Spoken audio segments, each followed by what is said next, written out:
혹시 이런 경험 있으신가요? 분명 정부에서 어르신들을 위한 여러 지원 제도가 있다고는 하는데 막상 나한테 해당될까 싶어 그냥 지나친 적. 신청하는 과정이 복잡할 것 같아서 미뤘다가 몇 년을 놓쳐버린 적. 아니면 주변 사람들만 챙겨받고 나는 끝내 모르고 지나친 적. 많은 분들이 이런 이유로 정작 본인이 받을 수 있는 혜택을 외면한 채 생활고를 겪고 계십니다. 오늘은 바로 그 부분에 대해 이야기하려 합니다. 저에게도 가까운 사례가 있습니다. 한 지인은 국민연금을 받고 있었지만 생활이 빠듯했습니다. 집값이 좀 있고 예금도 어느 정도 있으니 기초연금은 해당이 안 될 거라 생각했죠. 그런데 올해부터 기준이 완화되면서 충분히 받을 수 있었던 겁니다. 아깝게도 몇 년 동안 놓친 금액이 1,000만 원을 넘었습니다. 이런 경우를 보면 혜택을 몰라서 손해보는 것이 얼마나 큰일인지 실감하게 됩니다. 다른 한 분은 병원비가 너무 부담돼 임플란트를 포기하고 계셨습니다. 그런데 알고 보니 만 65세 이상이면 건강보험에서 임플란트 2개까지 본인 부담금이 크게 줄어든다는 사실을 모르고 계셨던 겁니다. 수백만 원을 절약할 수 있는 길이 있었는데 단지 정보를 몰라서 포기한 셈이었습니다. 또 다른 분은 휴대폰 요금이 매달 부담이 됐습니다. 알뜰폰만 고집하시다가 통신비 감면 혜택을 전혀 누리지 못한 거죠. 기초연금을 받는 어르신이라면 휴대폰 요금을 절반까지 줄일 수 있었는데 이 사실을 몰라서 그동안 매달 몇만 원씩 더 지출하고 계셨던 겁니다. 이렇듯 작은 정보 차이가 수십만 원, 수백만 원의 차이를 만들어냅니다. 그렇다면 이제는 달라져야 합니다. 2025년부터는 기준이 완화되고 새로운 혜택들이 늘어나면서 더 많은 분들이 대상자가 되었습니다. 여기서 중요한 건 반드시 본인이 직접 신청해야 한다는 겁니다. 신청하지 않으면 자동으로 취급되지 않으니 미루지 말고 챙기셔야 합니다. 우리가 꼭 기억해야 할 8가지 지원 제도 중 가장 대표적인 것이 기초연금입니다. 올해 기준으로 단독 가구는 월 228만 원 이하라면 받을 수 있습니다. 부부 가구도 소득 인정액이 360만 원대 이하라면 가능해졌습니다. 지난해보다 기준이 훨씬 완화됐기에 예전에는 안 되던 분들도 이번에는 받을 가능성이 큽니다. 생일달 한 달 전부터 신청할 수 있고 신청한 달부터 소급해 지급되니 늦지 않게 준비하는 것이 핵심입니다. 두 번째는 생계급여입니다. 생활이 더 어려운 분들을 대상으로 하는데 올해 기준으로 1인 가구 소득 인정액이 월 70여만 원 이하라면 대상이 됩니다. 특히 근로소득이 있는 경우 공제가 확대되어 더 많은 분들이 해당될 수 있습니다. 이 제도는 단순한 보조가 아니라 생활의 기본을 지켜주는 안전망이므로 본인이나 가족 중 해당이 되는 분이 있다면 반드시 확인해야 합니다. 세 번째는 통신비 감면 제도입니다. 기초연금을 받는 어르신이라면 휴대폰 요금을 절반까지 줄일 수 있습니다. 매달 만 원 이상 절약되니 1년이면 100만 원에 가까운 금액을 아낄 수 있습니다. 다만 알뜰폰은 적용이 안 되고 주요 통신사 가입자만 해당된다는 점은 기억해 두셔야 합니다. 신청 방법도 간단합니다. 통신사 대리점이나 전화로 가능하니 복잡하다고 미루지 마시길 바랍니다. 네 번째는 비과세 종합저축입니다. 예금이 있으신 분들에게는 꼭 필요한 제도입니다. 65세 이상이면 5천만 원까지 이자, 소득세가 전혀 붙지 않습니다. 보통 예금이자는 15%가 넘는 세금이 붙는데 이 제도를 활용하면 세금 없이 온전히 이자를 받을 수 있습니다. 단 올해 말까지만 신규 가입이 가능하니 늦기 전에 준비해야 합니다.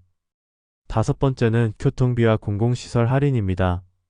지하철은 무료, 기차나 버스, 비행기까지 할인 혜택이 다양합니다.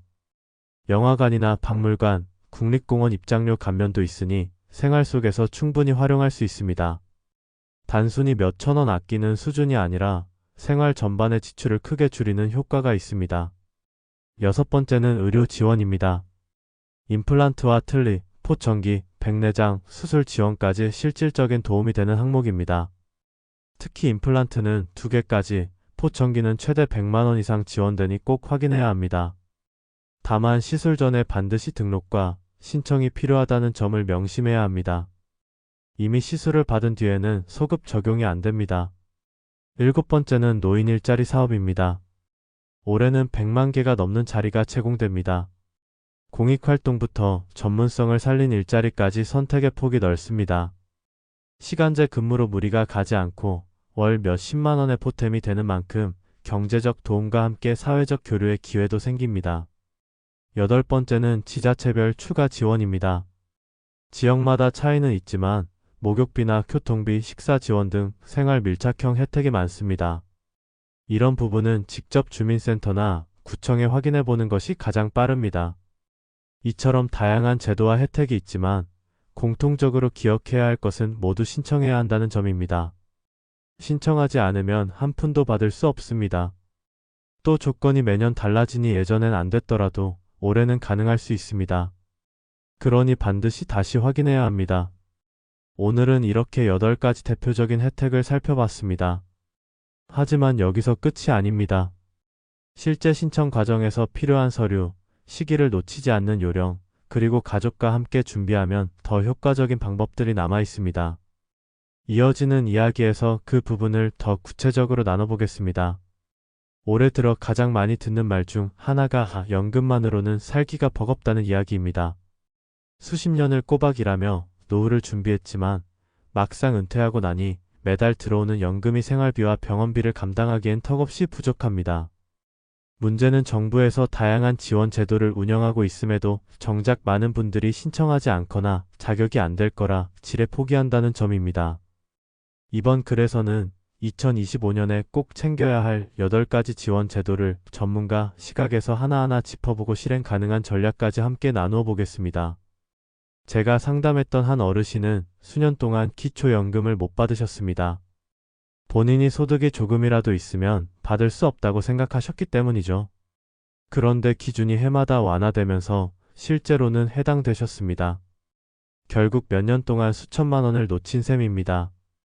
또 다른 분은 건강보험에서 어르신 임플란트와 포청기를 지원해 준다는 사실을 몰라 병원비를 전부 본인 부담으로 지출했습니다. 심지어 어떤 분은 통신비 감면 혜택을 받지 못해 매달 몇만 원씩 손해를 보며 살아왔습니다.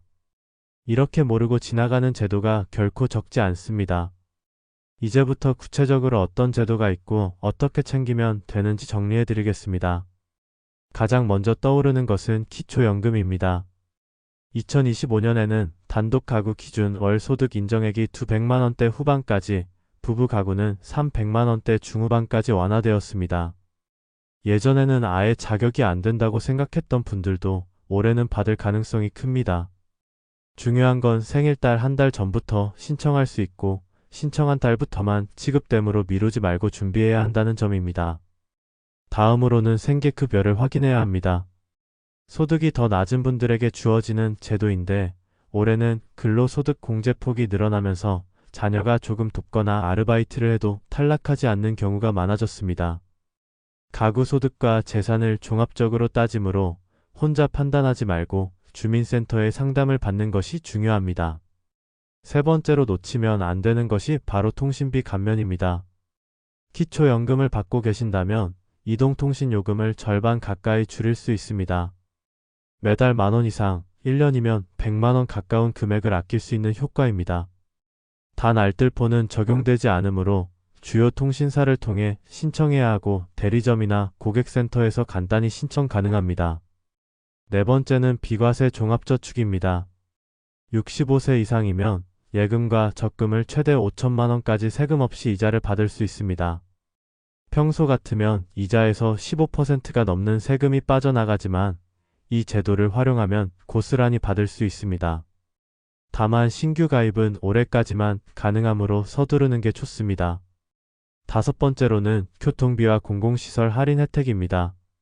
지하철은 무료이고 버스와 기차, 비행기도 일정 비율 할인을 받을 수 있습니다. 영화관이나 박물관, 국립공원 역시 할인이나 무료 혜택이 있습니다. 생활 속에서 자주 사용하는 만큼 소소한 절약이 쌓여 큰 효과를 만들어냅니다. 여섯 번째는 의료 지원입니다. 임플란트와 틀니, 포청기, 백내장 수술까지 다양한 항목이 포함되어 있습니다. 임플란트의 경우 평생 2개까지, 포청기는 수십만 원에서 100만 원 이상 지원받을 수 있습니다. 다만 시술 전에 반드시 등록과 신청을 해야 하며 이미 진행한 치료에는 소급 적용이 안 되므로 미리 준비해야 합니다. 7번째는 노인 일자리 사업입니다. 올해는 100만 개 이상의 자리가 마련되어 있습니다. 단순 봉사 성격의 공익활동부터 경비, 돌봄, 전문성을 살릴 수 있는 분야까지 다양합니다. 일주일에 몇 시간만 활동해도 월 몇십만 원을 벌 수 있고 사회적 관계를 이어가는 데도 도움이 됩니다. 8번째는 지자체별 추가 지원입니다. 각 지역마다 목욕비, 교통비, 식사비, 문화활동 지원 등 생활에 밀접한 다양한 제도가 있습니다. 이런 제도는 인터넷에서 찾기보다 가까운 주민센터에 직접 문의하는 것이 빠르고 정확합니다. 특히 올해는 고령층 돌봄 예산이 늘어나면서 더 많은 혜택이 지역 단위에서 제공될 가능성이 큽니다. 이렇게 살펴보면 공통점이 있습니다. 모든 혜택은 자동으로 주어지지 않고 반드시 본인이 신청해야 한다는 사실입니다. 또 자격 기준은 해마다 달라지기 때문에 예전에는 안 됐더라도 올해는 가능할 수 있습니다. 그래서 무조건 확인하고 시도해보는 것이 중요합니다. 여기서 전문가로서 강조하고 싶은 전략이 있습니다. 첫째, 매년 초에 바뀌는 제도를 꼼꼼히 확인하십시오. 둘째, 인터넷 검색보다 주민센터와 국민연금공단, 건강보험공단처럼 공식 기관을 직접 찾아가는 것이 확실합니다. 셋째, 가족과 함께 준비하십시오. 혼자 알아보다 포기하는 경우가 많지만 자녀나 손주와 함께 챙기면 서류 제출이나 온라인 신청도 어렵지 않습니다. 오늘 말씀드린 지원 제도들은 단순한 금전적 보조를 넘어 노후의 삶을 안정적으로 만드는 든든한 안전망입니다. 그동안 모르고 지나쳤다면 지금이라도 확인해 보시길 권합니다. 작은 지원 하나가 생활을 크게 바꾸고 마음을 한결 가볍게 만들 수 있습니다. 여러분은 혹시 오늘 소개한 제도들 중에 이미 활용하고 계신 것이 있나요? 아니면 새롭게 알게 된 제도가 있으신가요? 댓글로 경험을 나눠주시면 다른 분들에게도 큰 도움이 될 것입니다. 오늘 영상이 도움이 되셨다면 구독과 좋아요, 알림 설정 부탁드립니다.